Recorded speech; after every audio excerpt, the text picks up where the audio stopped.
Bez ičije pomoći i stručne literature, Slavoljub je sam pronikao u tajne intarzije i do sada napravio više od 300 dela.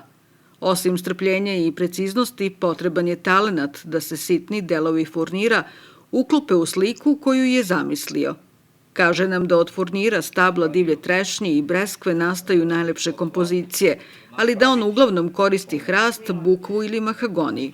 Ovu sliku ja mogu da radim zaredom 10, ali je svaka unikat za sebe jer se razlikuje drvo, nijansa, godovi.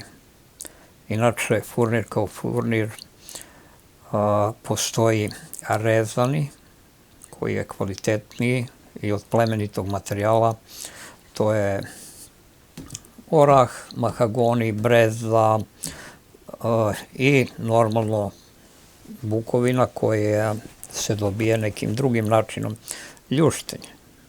Otkriva nam da je najzahtevnija bila slika afričkog plesa sastavljena od čak 300 delova koju je radio duže od 2 meseca.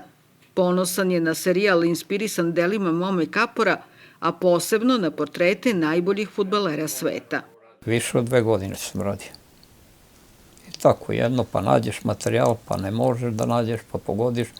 Dresovi su specifični, jake boje i ne mogu ja sad da stavim nešto kad Barcelona ima crveno, plavo i tako.